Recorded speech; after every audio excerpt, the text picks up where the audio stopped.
All right, welcome back here to the Hill on NewsNation. The Florida Governor Ron DeSantis campaigned here in South Carolina today, trying to rally support among veterans, a key constituency in this state. Now, as the candidates ramp up appearances in many of the early voting states, including here, the race has actually been fairly stable, I think it's fair to say. Donald Trump continues to hold a major lead over his rivals, both nationally and in early key states. And nationally, Trump poll numbers are higher than all of his other challengers combined.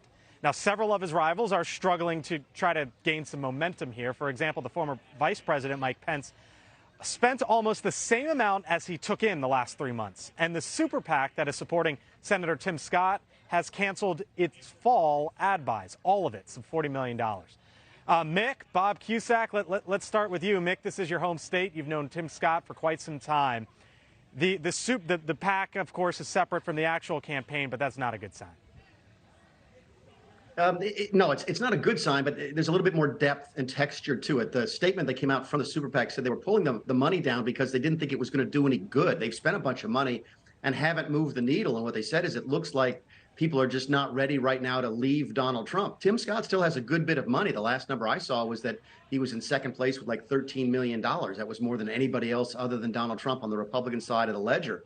So it's almost like it's a practical consideration. We're not going to spend money in October and November when the first primaries, or at least caucuses, aren't until January or February.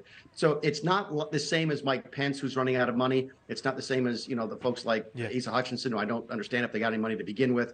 Folks are going to stay in this race, to the larger point, as long as they have the dough. That's what it comes down to, because anything can happen to Donald Trump. They're waiting for something to happen to him, and if he drops out of the race or something really happens to his numbers, they want to be around to pick up the pieces. As long as they have dough, they're going to stay in.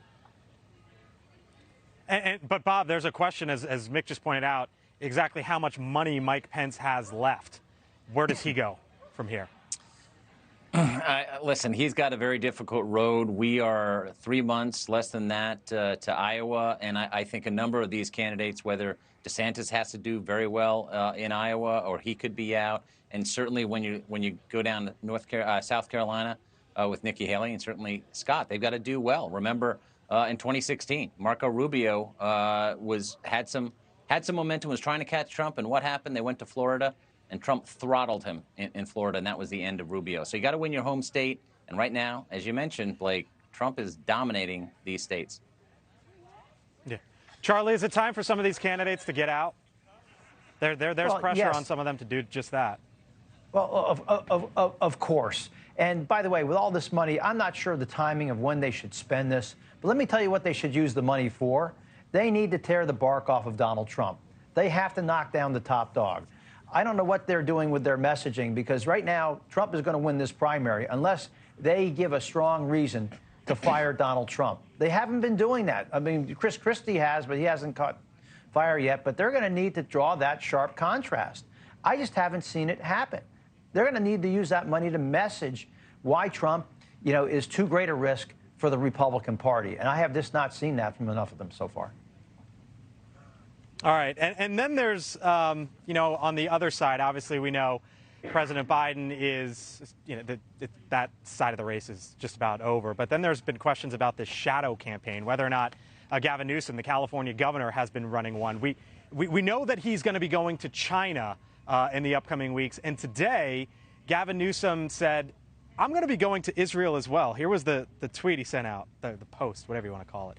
He said, I'm on my way to Israel. I'll be meeting with those impacted by the horrific terrorist attacks and offering California support. Kurt, what's going on with Gavin Newsom here? It's like Gavin Newsom's world tour. Yeah, between China and Israel, if you didn't know any better, you would say that these are the acts of someone who's running on the national stage for the highest office in all the land. There's no other real reason why the governor of a state would be going to China and be going to Israel, especially at a moment like this, unless you wanted to stoke that conversation of being a part of that presidential conversation and discussion. And I think for Newsom, I think he's kind of playing it two ways. He's on one hand saying, I'm completely behind President Biden. I'm doing everything I can to support the president and get him reelected.